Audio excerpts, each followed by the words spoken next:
কিরে বন্ধু, আজকে তো শুক্রবার, জুম্মার দিন, নামাজ কালাম কই রে? কি দোয়া করলি তুই কসে শুনি? ভাই বেশি কিছু না, আল্লাহর কাছে দৌড়ে চাইছি যে ভাই হাসিনা তাড়াতাড়ি পড়ে জায়গা। আচ্ছা বন্ধু, তুই কি করছস? চাইছি তো বন্ধু, আমিও বেশি কিছু না, আল্লাহতে দৌড়ছি শীতের মধ্যে যাতে বেড়া তাড়াতাড়ি কইরাল তারি।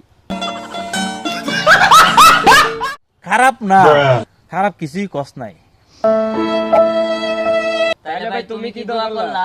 বেশি কিছু চাই নাই, আমি আল্লাহর কাছে দোয়া করছি, হে মাবুদ, আমার মা সুকেসে সাজিয়ে রাখা প্লেটগুলো যেন আমারে খাওয়ার তৌফিক দান করুক, আমিন।